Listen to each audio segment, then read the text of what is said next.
Hello everyone.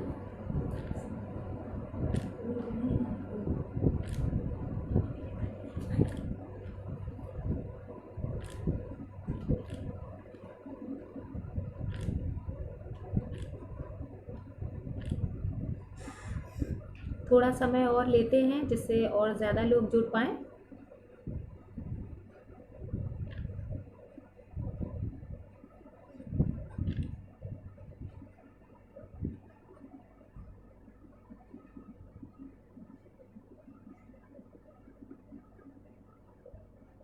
थोड़ा 5-10 minute देख लें, क्या औरों का इंतज़ार कर लें।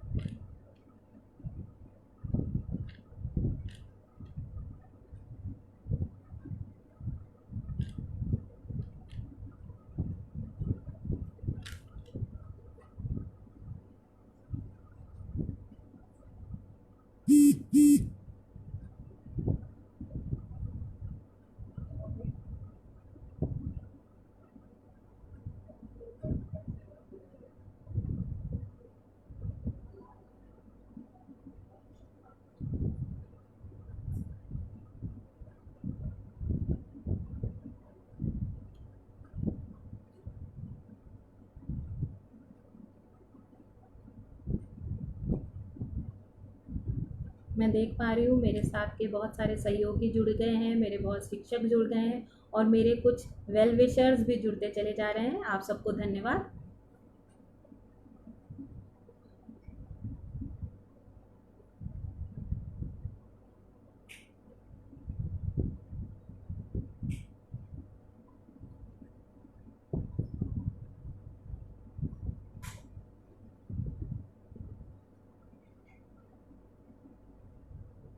It's really delightful to see my seniors joining this lecture of mine today.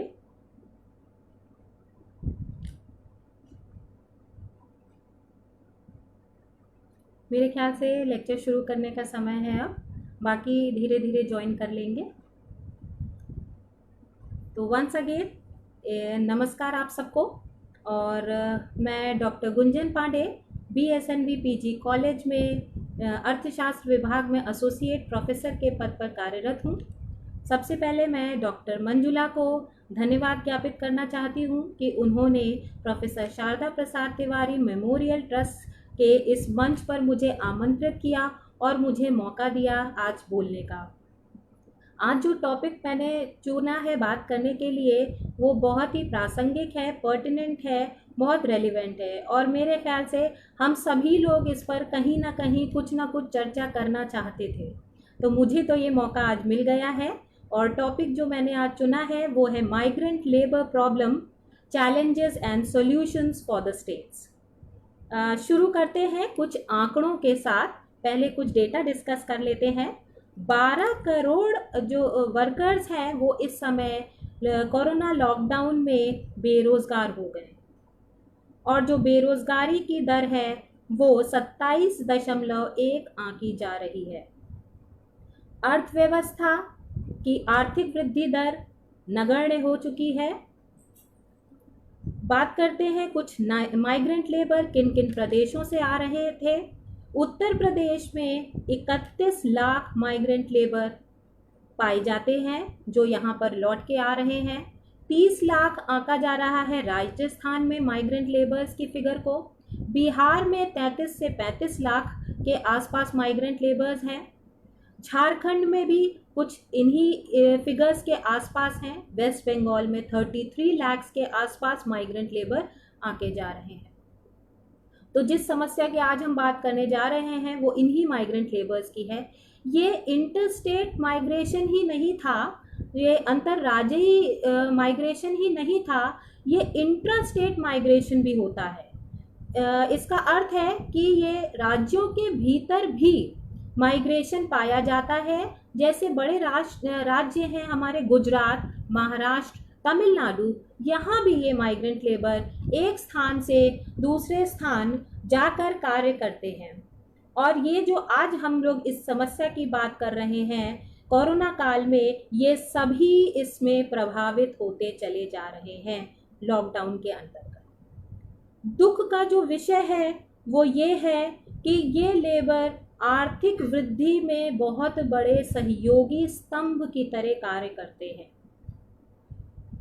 साथ ही जो एंटरप्रेन्योर्स हैं, जो बड़े बड़े उद्योगपति हैं, वो भी जो प्रॉफिट का बड़ा शेयर कमाते हैं इस अर्थव्यवस्था में, वो भी इन्हीं माइग्रेंट लेबर्स के सहारे ही कमाते हैं। और इस दुख के इस समय इसलिए दुख होता है कि यही माइग्रेंट लेबर इस समय असहाय है, बेबस हैं, बेहाल हैं। तो इन्हीं के बारे में आज हम लोग चर्चा करने बैठे हैं। और सबसे पहले यहाँ मैं चर्चा को बढ़ाती हूँ ये डिस्कस करते हुए कि माइग्रेशन क्यों होता है। तो माइग्रेशन होने का जो कारण है वो कुछ मैं आपको बताती हूँ। जो प्रदेश पिछड़े हैं, जो बैकवर्ड स्टेट हैं, जहाँ ग्रोथ नहीं हो रही है, वहाँ से ये लोग दूसरे स्थानों पर जाकर कार्य करना शुरू करते हैं और ये माइग्रेंट लेबर की कैटेगरी में आके जाते हैं। इसके अलावा ग्रामीण क्षेत्र में बहुत सारे लैंडलेस लेबरर्स हैं जो कि वो यहाँ से निकलकर दूसरे शहरों में, बड़े शहरों में जाकर कार्य करने लगते हैं। ट्रेडिशनल इंडस्ट्रीज कहीं कहीं बंद हो गई हैं। जो परंपरागत उद्योग थे वो धीरे धीरे बंद होते चले जा रहे हैं और उसकी वजह से इन्हें पलायन करना पड़ता है और ये दूसरे स्थानों पे जाकर कार्य करने लगते हैं।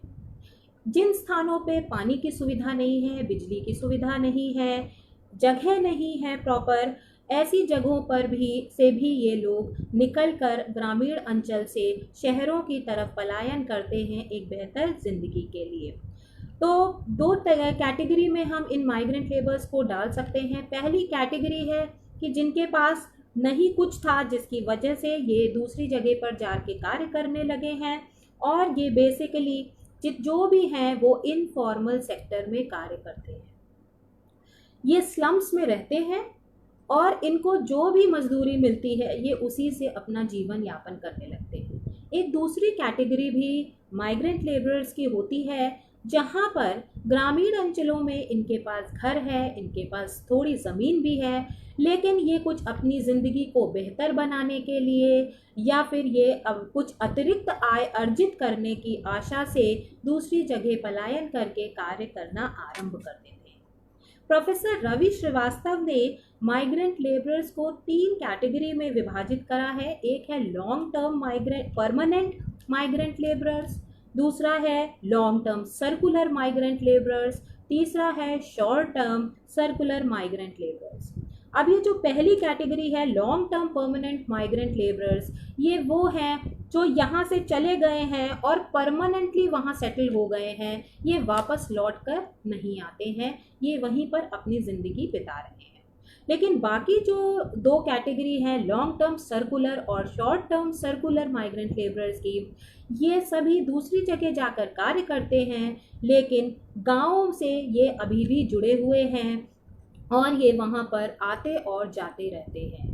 थोड़े दिन वहाँ कार्य करते हैं और उसके बाद फिर वापस कुछ दिन के लिए गांव जाते हैं, वहाँ अपने परिवार से मिलकर वापस अपने कार्य क्षेत्र में लौट जाते हैं। ये जो दूसरी तीसरी कैटेगरी के लेबरर्स हैं, इनके बारे में बहुत आंकड़े प्राप्त नहीं हैं हम लोगों को, और यही वो हैं जो इनफॉर्मल वर्कर्स कहे जाते हैं।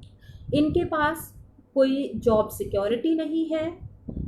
इस कोरोना काल में जो फूड क्राइसिस इन लोगों को फेस करनी पड़ी वो भी यही इनफॉर्मल सेक्टर के वर्कर्स थे, क्योंकि जैसे ही लॉकडाउन हुआ, काम रोक दिया गया, सबसे पहले ये आउट ऑफ जॉब हो गए।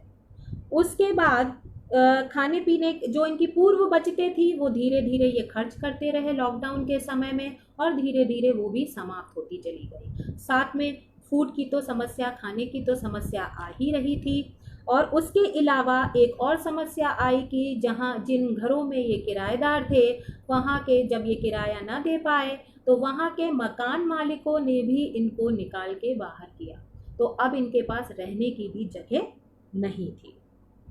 इन माइग्रेंट लेबरर्स के पास, क्योंकि ये वहाँ के हैं तो है नहीं ओरिजिनली, तो इनके पास राशन कार्ड की भी सुविधा नहीं थी, जिसकी वजह से इनको भोजन की भी पर्याप्त सामग्री नहीं उपलब्ध हो पा रही थी। ये सारा प्रेशर तो चल ही रहा था, लेकिन साथ में एक और समस्या आई कि कोरोना काल में दो प्रिकॉशंस की बात कही गई।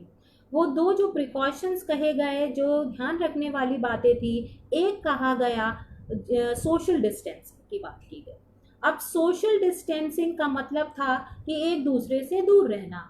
वो इनके लिए मुमकिन नहीं हो पा रहा था, क्योंकि ये जो स्लम ड्वेलर्स थे या ये जो झुग्गियों में रह रहे थे, ये एक ही कमरे में लगभग 8 से 10 लोग रह रहे थे।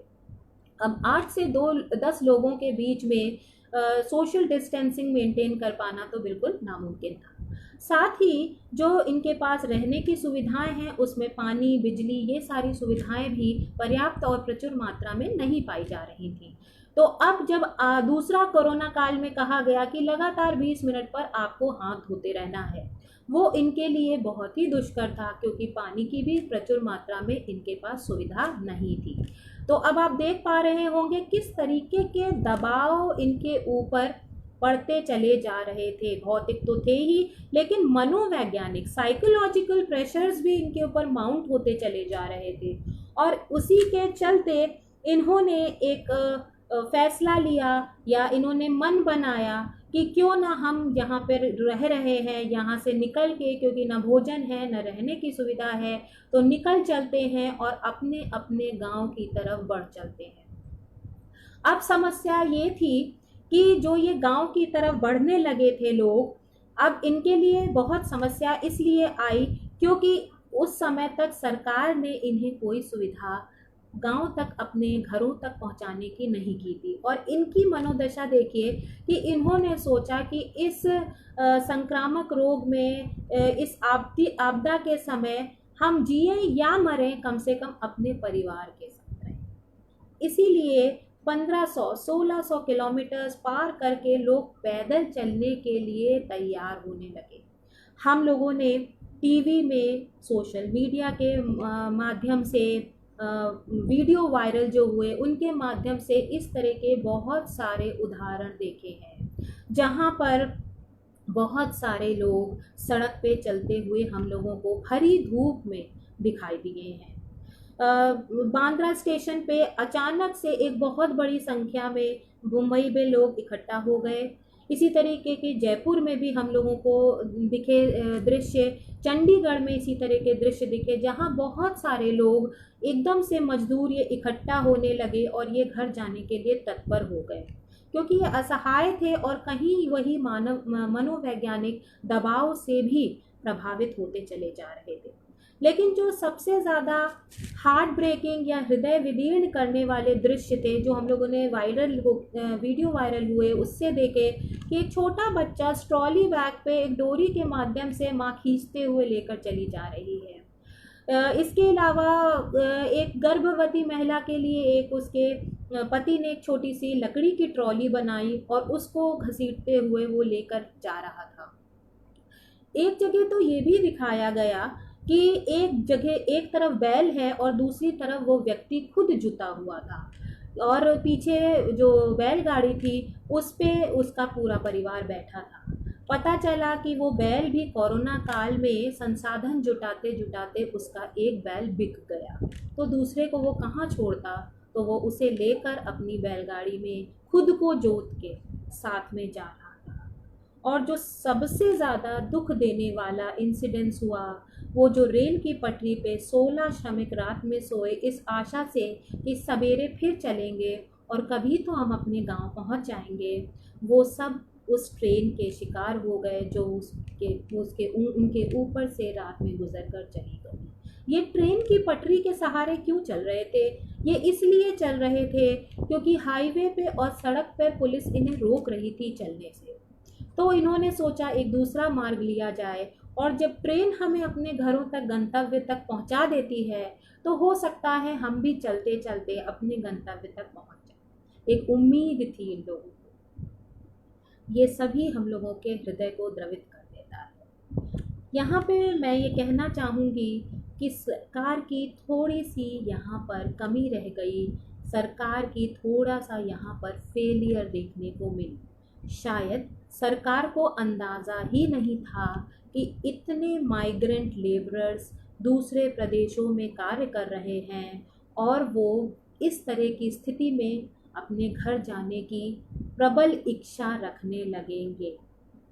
तो यहाँ पर थोड़ी सी गड़बड़ी हुई और सरकार ने प्रयास किया, लेकिन यहाँ पर जो प्रयास का एक डायरेक्शन होना चाहिए कि पहले एफर्ट हो बाद में कोई प्रतिक्रिया हो, पर यहाँ पर प्रतिक्रिया पहले मजदूरों ने दिखा दी और जब सरकार के संज्ञान में आई ये सारी घटनाएं तब उन्होंने प्रयास किए। अब मैं सरकार के प्रयासों के बारे में आपको थोड़ा अवगत कराना चाहती हूँ और जो इन्हें 3 पार्ट्स में मैं डिवाइड कर सकती हूँ। एक है इमीडिएट रिलीफ जो तुरंत प्रोवाइड की गई मदद, दूसरी है शॉर्ट टर्म रिलीफ अल्पकालिक मदद और तीसरी है दीर्घकालिक रिलीफ जो लॉन्ग टर्म रिलीफ मेजर्स जो आने वाले समय में हम लोग देखते जाएंगे। तो सबसे पहले बात करते हैं इमीडिएट रिलीफ की। अब मैं साथ साथ इसमें अपने सुझाव भी प्रस्तुत करती रहूँगी जहाँ मुझे लगता है कि अभी कुछ कमी रह गई है सरकार के प्रयासों में। तो इमीडिएट रिलीफ की बात करते हैं तो सबसे पहला जब लॉकडाउन हुआ तो लेबरर से प्रधानमंत्री जी ने अपने संदेश में कहा कि जो जहाँ है वो वहीं पर रुके और उन्हीं को वहीं पर खाना उपलब्ध भी कराया जाएगा। जिनके पास राशन कार्ड थे उनको तो ये सुविधाएं मिलने लगी थी, लेकिन जिनके पास राशन कार्ड नहीं थे उनके पास अनाज की समस्या, खाने पीने की समस्या तुरंत सामने आने लगी थी। हमारे उत्तर प्रदेश सरकार में योगी जी ने तो यहाँ तक कहा जब उन्हें पता चला कि राशन कार्ड जिन लोगों के पास नहीं है क्यों उन्हें भी राशन उपलब्ध कराया जाए।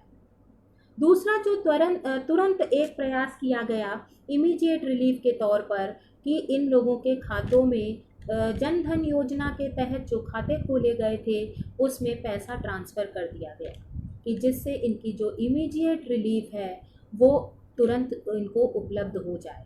और यही नहीं कि ट्रांसफ़र किया गया पैसा, साथ ही साथ इन्हें अवेयर भी करा दिया गया, इन्फॉर्म भी कर दिया गया मोबाइल के माध्यम से कि आपके खातों में पैसा पहुंच गया। तो इस मामले में तो सराहनीय है कार्य किया है सरकार ने, लेकिन कुछ चीज़ें छूटती चली गई हैं जिनकी हम लोग ज़रूर चर्चा करेंगे। आगे बात करते हैं अगर शॉर्ट टर्म रिलीफ मेजर्स की, तो शॉर्ट टर्म रिलीफ मेजर्स में जब सरकार को ये समझ में आ गया कि अब मजदूर अपने घर जाने के लिए इच्छुक हैं और ये वहाँ नहीं रुकेंगे जहाँ पर ये रुकना चाहते हैं। यहाँ पर मैं कुछ और भी कहना चाहूँगी कि कुछ सरकारों ने भी इन मजदूरों को शायद एक बर्डन माना, बोझ माना अपने लिए और उनको बाउंड्री पर लाकर, बॉर्डर पर लाकर अपने प्रदेशों की छोड़ दिया कि इसके बाद दूसरे प्रदेश जहाँ के आप हैं उनकी जिम्मेदारी है, वो उनको जहाँ ले जाना हो वो ले जाए। ये थोड़ा सा दुखद रहा श्रमिकों के लिए भी और हम लोगों ने जब ये देखा तो हम लोगों को भी इसका दुख हुआ। एनीवे चलते हैं। बहुत बड़ी तादाद में माइग्रेंट लेबर्स हैं, इनकी समस्या को इतनी आसानी से डील कर पाना भी आसान नहीं है। खैर चलिए तो बात करते हैं फिर सरकार ने ट्रेन्स और बसेस की सुविधाएं आरंभ की कि इनको इनके प्रदेशों तक पहुंचाया जाए। वहां कोई केंद्र एक सेट किया गया और उस केंद्र से फिर इनको गांवों तक इनको पहुंचाया जाए, ये भी व्यवस्था की जानी शुरू हुई। इसमें सबसे पहले उत्तर प्रदेश सरकार ने अग्रणी भूमिका निभाई। सबसे पहले कोटा से उन्होंने स्टूडेंट्स को बसेस के माध्यम से बुलवाया और उसके बाद इसी के बाद जो है श्रमिकों को भी बुलाने का कार्य आरंभ कर दिया। इस दिशा में बताना चाहूँगी कि 1000 से अधिक ट्रेनों को चलाया जा रहा है उत्तर प्रदेश सरकार के द्वारा और 27,000 बसेस को चलाया जा रहा है इसी मुहिम को पूरा करने के लिए। इसमें 12,000 तो यूपीएसआरटीसी की सरकारी बसेस हैं, लेकिन 15,000 प्राइवेट बसेस की सुविधाएं भी उपलब्ध कराई गई हैं, जिससे ये श्रमिक दूसरे स्थान से अपने प्रदेश में आ सके और इसके बाद इनको गांवों तक पहुंचाया जा सके।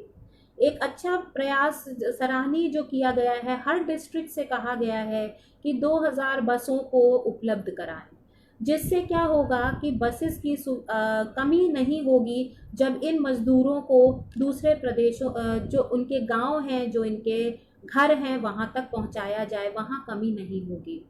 और इसमें बहुत सारी स्कूल की बसेस का भी योगदान है, बहुत सारे स्कूलों ने भी मदद आरंभ कर दी है। दूसरा जो प्रयास किया गया, अच्छा अब जब ये गांव पहुंच जाएंगे तो वहाँ क्या होगा, वहाँ पर इनकी स्कैनिंग होगी, इनकी स्क्रीनिंग की जाएगी कि कहीं ये कोरोना से ग्रसित तो नहीं है, और उसके बाद इन्हें क्वारंटीन में रखा जाएगा। इसके अलावा भी एक काम आरंभ हो गया है, क्योंकि अब यूपी में योगी सरकार ने एक माइग्रेशन कमीशन फॉर्म करने का एक आइडिया फ्लोट किया है।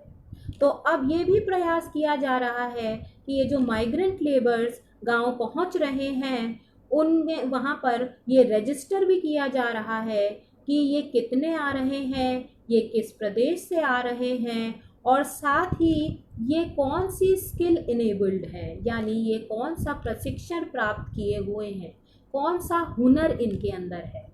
तो ये सारा रजिस्टरिंग की जा रही है, क्योंकि जब आगे इन्हें जॉब उपलब्ध कराया जाएगा तो इसी के अनुसार ही इनको जॉब उपलब्ध कराया जाएगा।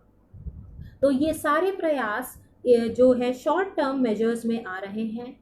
इसके साथ ही एक दूसरा प्रयास जो किया है वो हमारी माननीय वित्तीय मंत्री जी ने, जो श्रीमती निर्मला सीतारमन जी हैं, उन्होंने फंडिंग अनाउंस की है। मनरेगा एक आपको पता होगा ग्रामीण या रूरल इंफ्रास्ट्रक्चर डेवलप करने के लिए एक योजना चलती है। मनरेगा के अंतर्गत 40,000 करोड़ रुपया मुहैया कराया जा रहा है। इसके अलावा एग्रीकल्चर इंफ्रास्ट्रक्चर डेवलप करने के लिए 1 लाख करोड़ रुपया भी उपलब्ध कराया जा रहा है, क्योंकि ये सभी ज़्यादातर मजदूर गांव ही पहुंच रहे हैं, तो एक गांव पर दबाव भी पड़ने वाला है। मनरेगा एक ऐसी योजना है जहां पर 100 दिन का रोजगार उपलब्ध कराया जाता है, और जिसके माध्यम से रूरल इंफ्रास्ट्रक्चर या ग्रामीण क्षेत्र में आधारभूत ढांचा विकसित किया जाता है। और अब यहाँ इनकी जो, और इसके लिए जो इन्हें 100 दिन के कार्य के लिए प्रतिदिन की जो मजदूरी दर है उसे भी बढ़ा दिया गया है, वो 202 रुपये प्रतिदिन की बना दी गई है। तो अब जो मजदूर यहाँ से पहुँच रहे हैं ग्रामीण क्षेत्रों में, उनको वहाँ पर रोजगार के अवसर भी उपलब्ध कराए जा रहे हैं। साथ ही तो अब ये मानना चाहिए कि ये जो मजदूर हैं ये प्रदेशों के लिए बर्डन नहीं है, ये एक भार नहीं है, इन्हें एक असेट की तरह देखना चाहिए, इन्हें एक परिसंपत्ति की तरह देखना चाहिए। तभी हम इस कोरोना काल में एक बार रीथिंक कर पाएंगे, रूरल डेवलपमेंट में इन श्रमिकों का किस तरीके से योगदान हो सकता है, वो रीथिंक कर पाएंगे।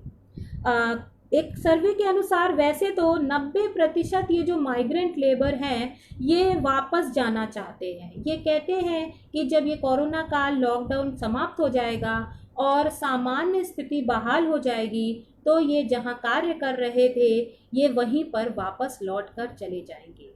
एनीवे, जिनको जाना है वो चले जाएंगे स्वेच्छा से, ये तो अच्छी बात है। लेकिन जो रुक रहे हैं फिलहाल उनको मनरेगा के माध्यम से, हालांकि 40,000 करोड़ बहुत कम राशि है, लेकिन एक प्रयास है, एक इनिशिएटिव है जो सरकार द्वारा इस समय लिया गया है कि जिससे इन सबों को रोजगार उपलब्ध हो जाए। रोजगार उपलब्ध होने से क्या होगा कि जब इनके हाथ में पैसा आने लगेगा तो मांग बढ़ने लगेगी। जो इस समय अर्थव्यवस्था बिल्कुल ठप हो गई है, हमारी मांग और पूर्ति की जो चेन है वो पूरी तरह से डिसरप्ट हो गई है। ना ही मांग हो रही है और ना ही उत्पादन हो रहा है। तो अब जब इनके पास रोजगार होगा, आय होगी, तो ये मांग भी जनित करने लगेंगे। मांग बढ़ेगी तो कहीं ना कहीं निवेश के लिए एक प्रोत्साहन होगा, एक उत्पादन आरंभ करने के लिए एक प्रोत्साहन होगा। मैं यहाँ पर एक अपना छोटा सा सजेशन देना चाह रही हूँ कि मनरेगा के जो ये योजना है इसको बांध कर इसको फिक्स करके इसमें कौन से कार्य किए जा सकते हैं बस वही ना शामिल किए जाएं। इस समय कोरोना काल में इसको थोड़ा लचीला किया जाए, इसको थोड़ा फ्लेक्सिबल करने की ज़रूरत है। जैसे कि अगर 100 दिन का कार्य किसी मजदूर का पूरा हो गया है तो उसको या उसके परिवार वालों को 100 दिन का और एक अतिरिक्त कार्य उपलब्ध कराया जाए। इसे मनरेगा 2 के नाम से कह सकते हैं, मनरेगा प्लस के नाम से जाना जा सकता है। एक उन्नति स्कीम इसी तरीके की चल रही है जहां पर श्रमिकों को स्किल डेवलप करने की बात कही जाती है। तो क्यों ना उन्नति स्कीम को इससे जोड़ा जाए और जो डाइंग स्किल्स हैं इन क्षेत्रों की, जिनकी वजह से ये चले गए थे इन जगहों को छोड़ छोड़ के, उन डाइंग स्किल्स को दोबारा डेवलप करा जाए। यहाँ पर एक बात और मैं एक सुझाव देना चाहूँगी कि ये जितना भी फंडिंग हो रही है वो केंद्र से हो रही है, और जब केंद्र से फंडिंग होती है तो वो लचीली नहीं होती है, वो फिक्स टर्म्स में बताते हैं कि क्या करना है, स्पेसिफिक रूप से किस जगह उसे इस्तेमाल करना है। मैं यहाँ पर एक सुझाव देना चाहती हूँ कि एक लोकल लेवल प्लानिंग की भी अब ज़रूरत है। जी हाँ, मैं डिस्ट्रिक्ट लेवल प्लानिंग या फिर डिसेंट्रलाइज प्लानिंग की यहाँ पर बात कर रही हूँ, क्योंकि यहाँ पर अब ये ज़रूरी है कि जो नियोजन हो वो इस तरीके का हो कि जो उस एरिया में किस तरह की ज़रूरतें हैं, क्या किया जा सकता है बेस्ट, वो वहाँ पर कार्य आरंभ कराए जाएं। उसी से संबंधित इन मजदूरों को प्रशिक्षण दिया जाए, और साथ ही साथ जो प्रशिक्षण दिया जा रहा है उसी के संबंधित अगर कुछ एंटरप्राइज स्टैब्लिश की जा सकती है तो उसके लिए भी वित्तीय सहायता की ज़रूरत पड़ने वाली है। तो डिस्ट्रिक्ट लेवल प्लानिंग में इस समय एक एक वित्तीय स्वायत्ता की भी ज़रूरत है, दैट इज़ फाइनेंशियल ऑटोनॉमी की भी ज़रूरत है कि कहाँ पर किस तरीके से इस्तेमाल किया जाए, उसको भी देखने की ज़रूरत है। तो एक तो बात ये हो गई, और इससे एक मुझे ऐसा लगता है कि हो सकता है इस ट्रेनिंग के दौरान ये जो माइग्रेंट लेबरर्स आए हैं इनमें से शायद कोई उद्यमी या एंटरप्रेन्योर डेवलप हो जाए, वो कुछ अपना एक कार्य आरंभ करना शुरू की इच्छा रखने लगे इस ग्रामीण क्षेत्र में। तो इस तरीके से हम लोग एक एंटरप्राइज भी वहाँ पर डेवलप कर सकते हैं, एक शुरुआत हो सकती है एंटरप्राइज की भी वहाँ पर। यहाँ पे इसलिए भी ये डिस्ट्रिक्ट लेवल प्लानिंग आवश्यक हो जाती है क्योंकि इस समय बात की जा रही है भारत में, और योगी जी भी बात कर रहे हैं 1 डिस्ट्रिक्ट 1 प्रोडक्ट की। अब 1 डिस्ट्रिक्ट 1 प्रोडक्ट की जो बात की जा रही है तो उसके लिए भी फाइनेंशियल सपोर्ट की ज़रूरत है, फाइनेंशियल इंटरवेंशंस की ज़रूरत है। केवल लोन, बैंक के लोन से ये पूरा पड़ने वाला नहीं है। तो ये वित्तीय सहायता की ज़रूरत है, एक लचीलेपन की ज़रूरत है कि जो भी ग्रामीण क्षेत्र हैं, जो भी ये ग्रामीण अंचल है, वहाँ जो भी काम बेस्ट किया जा सकता है वो वहाँ के हिसाब से किया जाए। तो ये जो स्वदेशी की बात हो रही है, आत्मनिर्भर बनाने की बात हो रही है, वो भी कुछ हद तक पूरी हो सकती है। नितिन गडकरी जी ने तो कहा है कि a village is a rural cluster, क्योंकि क्लस्टर की बात की जा रही है तो डिस्ट्रिक्ट लेवल पे क्लस्टर ऑफ विलेजेस की बात की जा रही है, पर इन्होंने तो एक स्टेप आगे की बात की है। इन्होंने कहा है विलेज भी एक क्लस्टर खुद में हो सकता है, रूरल क्लस्टर हो सकता है, यानी ये खुद आत्मनिर्भर बन सकते हैं, ये खुद स्वावलंबी बन सकते हैं। वो किस तरीके से संभव होगा वो मैं आपको थोड़ा सा समझाने की कोशिश करती हूँ कि अब ज़रूरत है कि हर चीज़ की नोटिंग होने की ज़रूरत है, विलेज लेवल पे, ब्लॉक लेवल पे, डिस्ट्रिक्ट लेवल पे। ये ज़रूरी है जानना कि विलेज में क्या क्या पाया जाता है, कौन कौन से संसाधन उपलब्ध है। अगर मवेशियों की बात करें, लाइफ स्टॉक्स की बात करें तो कितने वहाँ पर पाए जाते हैं, कैटल फीड की क्या सिचुएशन है, वहाँ पर सफिशिएंट है कि नहीं ये देखना होगा। एग्रीकल्चर प्रोडक्ट कौन सा वहाँ पर है, अनाज कौन सा बोया जा रहा है, प्रचुर मात्रा में हो रहा है कि सिर्फ वहाँ पर सेल्फ सफिशिएंट उतना ही है कि वहाँ के गांव के लोगों के लिए पर्याप्त है। इसके अलावा ये भी देखना होगा कि जो लेबरर है वहाँ का वो अनट्रेंड है या प्रशिक्षित है, प्रशिक्षित है तो किस क्षेत्र में प्रशिक्षित है और संख्या में कितना है, ये सभी चीज़ें देखने की ज़रूरत है। तो एक सेल्फ डिपेंडेंट कंसोर्शियम एक बन सकता है एक आपस में इंटीग्रेटेड अप्रोच बनाई जा सकती है। अब मैं आपको एक उदाहरण देती हूँ कि जैसे मान लीजिए कि गेहूं की खेती कहीं पर हो रही है और गेहूं प्रचुर मात्रा में हो रहा है, तो क्यों ना एक एग्रो फूड इंडस्ट्री वहां पर एक छोटा सा एंटरप्राइज डाला जाए और गेहूं के वैल्यू एडेड बाय प्रोडक्ट्स बनाए जाएं, जैसे आटा है, या फिर मैदा है या सूजी है, इस तरह के प्रोडक्ट्स बना के क्यों ना बेचे जाएं।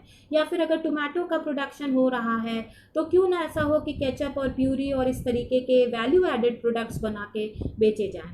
या फिर अगर पोटैटो की बात करें, आलू की, तो उत्तर प्रदेश में आलू बहुत ज़्यादा बोया जा रहा है। 35 से 40 लाख टन उत्तर प्रदेश में आलू अतिरेक में होता है, यानी जो कंजम्पशन है, उपभोग है, वो पूरा करने के बाद भी इतना बच रहा है। तो क्यों ना ऐसी एंटरप्राइज डाली जाए जहां पर इसका कोई बाय प्रोडक्ट तैयार किया जाए, चिप्स है या फ्रेंच फ्राइज है या कोई और इस तरीके का बाय प्रोडक्ट जो कोई नई तरीके के सोच के साथ लाया जाए। तो अब इन सब चीज़ों के लिए एक एक्सपर्टाइज की ज़रूरत है, एक कॉम्पिटेंसी लेवल की ज़रूरत है। तो उसके लिए ज़रूरी है कि जो हमारे किसान विकास केंद्र हैं, जो कि ये डिस्ट्रिक्ट एग्रीकल्चर यूनिवर्सिटी से अटैच्ड होते हैं, उनके द्वारा ये मुहिम चलाई जाए, ये प्रयास किया जाए। साथ ही में सेल्फ हेल्प ग्रुप्स क्यों ना बना दिए जाएं, जो कि खुद प्रयास करें और इस तरीके से कुछ नया सोच के सामने आए। मार्केटिंग और ब्रांडिंग की बात हो रही है, एक कमेंट में आया है, तो जी हाँ, ये ज़रूरी है कि ये प्रोडक्ट्स जो हम बनाएं वो प्रॉपरली कोल्ड स्टोरेज में रखे जाएं, मार्केटिंग की जाए और इनकी ब्रांडिंग की जाए। जो लोकल टू ग्लोबल की बात की जा रही है मोदी जी के द्वारा, उसके लिए एक ये प्रयास किया जा सकता है। इसमें मैं आगे आपको ये कहना चाहूँगी कि सिर्फ सेल्फ हेल्प ग्रुप्स या गैर सरकारी संस्थाएं ही इसमें सहयोग ना करें, बल्कि एक मेरे विचार में आया है कि जो डिस्ट्रिक्ट लेवल पे, मान लीजिए डिस्ट्रिक्ट में जितने भी महाविद्यालय हैं, वहाँ के जो प्रशिक्षित टीचर्स हैं या एक्सपर्ट्स हैं, क्यों ना इनसे मदद ली जाए। इनके पास भी बहुत सारे विचार होते हैं, तो क्यों ना इनसे विचार लिया जाए, इनसे मदद ली जाए और फिर कहीं जाके ये डिस्ट्रिक्ट लेवल पे डेवलपमेंट की बात देखी जाए या रूरल लेवल पे डेवलपमेंट की बात सोची जाए। तो इन सबों का सहयोग लेकर एक स्वावलंबी, एक आत्मनिर्भर एक भारत बनाया जा सकता है। आगे एक प्रोफेसर भगवती शर्मा ने एक बहुत अच्छा उदाहरण, उन्होंने कोई सर्वे रिसर्च कराई थी, तो उसमें बताया है, शेयर किया था कि राजस्थान में जो ट्राइबल एरिया है वो सीताफल यानी कद्दू प्रोडक्शन में बहुत ज़्यादा वो प्रोडक्शन करता है और सिर्फ 2 से 3 रुपए में वो बेच दिया करता था। ऐसे में जो किसान वनवासी कल्याण परिषद थी, उन्होंने उनके पास जाके उन्हें अपने इनोवेटिव आइडियाज से अवगत कराया, पर शायद वो लोग उसे बहुत समझ नहीं पाए उस समय। तब उन्होंने क्या किया, ये वनवासी कल्याण परिषद ने ही उनसे 5 और 6 रुपए में खरीद लिए ये कद्दू और उसके बाद एक छोटी सी एंटरप्राइज डाली जहां पर इस कद्दू का पल्प निकालना शुरू किया, यानी गूदा निकालना शुरू किया, और उसके बाद इसे आइसक्रीम फैक्ट्रीज और केचप इंडस्ट्रीज फैक्ट्रीज को उपलब्ध कराना आरंभ कर दिया। तो अब क्या हुआ कि उससे भी उन्हें एक अर्निंग होने लगी, और अब जब ये अर्निंग हुई तो आप देखिए 3 स्तर पे वनवासी ये जो थे वो लाभान्वित हुए। एक तो उन्हें बढ़े हुए दाम मिलने लगे, दूसरी ओर जो ये एंटरप्राइजेस सेटअप की गई थी उन्होंने उसमें भी उन्होंने ही कार्य किया प्रशिक्षण लेकर, तो वहाँ उनको रोजगार मिल गया। और तीसरा फिर जब ये फैक्ट्री में बेचे गया तो जो उससे लाभ मिला वो भी उनमें ही वितरित कर दिया गया। तो देखिए ये स्वावलंबन और एक आत्मनिर्भर होने का कितना अच्छा उदाहरण है कि जो हम लोगों के सामने है, जिसको हम लोग फॉलो कर सकते हैं। पर यहाँ पर मैं एक बात कहना चाहूँगी कि थोड़ा हम लोगों को सोच में परिवर्तन लाना पड़ेगा, थोड़ा स्वदेशी के लिए सोचना पड़ेगा और साथ ही स्मॉल स्केल कॉटेज और मीडियम स्केल इंडस्ट्रीज के लिए सोचना पड़ेगा। कम से कम उन प्रदेशों में तो सोचना ही पड़ेगा जहाँ पर श्रम की बहुलता पाई जाती है, तो क्योंकि ये सारे जितने एंटरप्राइजेज हैं वो सब लेबर इंटेंसिव होते हैं, और क्योंकि यहाँ श्रमिकों की बहुलता है तो स्मॉल स्केल कॉटेज और मीडियम स्केल एंटरप्राइजेस को ही प्रोत्साहित करना चाहिए। गांधी जी ने भी ये बात कही थी कि उत्पादन वो नहीं कि कितना किया जा रहा है, पर उत्पादन वो उचित होगा जो कितने लोगों के, ज़्यादा से ज़्यादा लोगों के द्वारा किया जा रहा है। तो उन्होंने भी लेबर इंटेंसिव की ही टेक्नोलॉजी की बात की है। यहाँ पे मैं थोड़ा सा लार्ज स्केल इंडस्ट्रीज़ को निगेट तो नहीं कर रही हूँ, लेकिन अभी फ़िलहाल के लिए पीछे छोड़ने की बात कर रही हूँ, क्योंकि ये सारी जितनी इंडस्ट्रीज़ हैं कैपिटल इंटेंसिव हैं, ऑटोमेटेड मशीन्स इनमें लगी हैं, ये श्रमिकों को रिप्लेस कर देते हैं। तो इस समय ऑटोमेशन को भी थोड़ा कंट्रोल करने की ज़रूरत है। जहाँ ज़रूरत है, जहाँ आवश्यक हो, वहाँ ज़रूर रोबोट का इस्तेमाल किया जाए, आर्टिफिशियल इंटेलिजेंस का इस्तेमाल किया जाए, लेकिन जहाँ ज़रूरत नहीं है वहाँ इसको क्यों इस्तेमाल किया जाए। आगे बात करती हूँ कि अब इस तरीके से जब ये एंटरप्राइजेस चल जाएंगी तो डिमांड साइड तो चल पड़ी थी, सप्लाई साइड चेन भी चल पड़ेगी, और इस तरीके से डिमांड और सप्लाई साइड चेन जो हमारी टूट गई थी वो दोबारा एक बार कंटिन्यूम में आ जाएगी। आगे ये भी ज़रूरी है देखना कि इन प्रदेशों में, इन गाँव में नॉन एग्रीकल्चर कौन से एक्टिविटीज़ हैं। जैसे सेरीकल्चर की बात करें, हॉर्टिकल्चर की, बागानों की बात करें, सब्जी की, फल की, फूलों की खेती हो रही है, एनिमल हस्बेंड्री की बात करें, इन सब में को भी हमें देखने की ज़रूरत है। जहाँ जो चीज़ संभव हो सकती है वहाँ उसको प्रोत्साहन देने की ज़रूरत है, क्योंकि जो श्रमिकों की संख्या इतनी बढ़ रही है तो कृषि पे ही दबाव क्यों पड़े, उसे डाइवर्सिफाई क्यों ना किया जाए और क्षेत्रों में क्यों ना उनका प्रयोग किया जाए। तो ये भी मेरा सुझाव है कि इसे डाइवर्सिफाई करने की ज़रूरत है। आगे मैं एक अपना और सुझाव देना चाहती हूँ, एक अर्बन रूरल लिंकेज की बात करना चाहती हूँ। प्रोफेसर APJ अब्दुल कलाम जो हमारे पूर्व राष्ट्रपति थे, उन्होंने एक पूरा मॉडल प्रस्तुत किया था रूरल अर्बन इंटीग्रेशन का, यानी ग्रामीण और शहरी सहसहयोग की बात की थी। तो यहाँ पे मैं उसी को दोबारा आप लोगों को अवगत कराना चाहती हूँ कि जो अभी हम लोगों ने बात की कि गाँव में इतना उत्पादन होगा, एंटरप्राइजेस लगाई जाएंगी, तो ठीक है, वहाँ श्रम बढ़ेगा, इंफ्रास्ट्रक्चर डेवलपमेंट आरंभ हो जाएगा, लेकिन साथ ही में जो ये उत्पाद है इसको मार्केट कहाँ से मिलेगी। तो उसके लिए ये आवश्यक है कि हम इसको पास के टाउन, सिटीज़ और हिंटलैंड से, कस्बे जिसे कहते हैं हम लोग, उनसे क्यों ना जोड़ दिए जाएं। तो जो वहाँ के उत्पाद हैं उनको इन जगहों पर लाकर हम लोग आराम से विक्रय कर सकते हैं और ग्रामीण जनता की आय में वृद्धि इस प्रकार से संभव हो पाएगी। तो रूरल अर्बन कंटिन्यूम या लिंकेज की मैं बात कर रही हूँ। अच्छा, एक और बात, जो ये प्रशिक्षित माइग्रेंट लेबरर्स आए हैं, इनमें कुछ इलेक्ट्रिशियन होंगे, इसमें कुछ आपके मैकेनिक्स होंगे, कुछ प्लम्बर होंगे। तो अगर इस तरीके के लोग हैं, उनका गांव में तो उतना काम नहीं है, लेकिन हाँ, उनका इन कस्बों में, इन शहरों में ज़रूर पास के काम मिल जाएगा इनको, और इनके रोज़गार के अवसर बढ़ जाएंगे। इसके अलावा थोड़ा सा ट्रेनिंग और प्रशिक्षण की ज़रूरत है। आज के नए ज़माने के कुछ सर्विसेज को सिखाने के लिए, जैसे मैंने कहा कि मनरेगा के बाद उन्नति को उससे जोड़ा जाए और ट्रेनिंग की जाए। जैसे मान लीजिए कोई ड्राइवर है, तो ड्राइवर को अगर स्मार्टफोन सिखा दिया जाए और उसे GPS का प्रयोग सिखा दिया जाए, तो जिस तरीके से ओला और उबर की सुविधाएं शहरों में उपलब्ध होती चली जा रही हैं, एक बड़ी संख्या में ये ड्राइवर्स भी पास के शहरों में जाकर काम कर सकते हैं और बहुत आराम से अपनी जीवन यापन कर सकते हैं। मैं यहाँ पे कहना चाहूँगी कि 5-10 हज़ार के लिए क्यों इतनी दूर जाना, क्यों इतने दूसरे प्रदेश में जाना और अपनी ज़िंदगी इतने कठिन परिस्थितियों में बिताना। इससे अच्छा है कि अपने प्रदेश में रहें, और अगर उनको इस तरीके के अवसर उपलब्ध कराए जाएंगे तो मेरा मानना है कि शायद वो छोड़ के जाना भी पसंद नहीं करेंगे। तो इसके अलावा कुछ मैं और आपके सामने सुझाव प्रस्तुत करती हूँ। एक उत्तर प्रदेश सरकार का मैंने आपको माइग्रेशन कमीशन की संरचना की बात जो उन्होंने डिक्लेयर की है वो तो बता ही दिया है।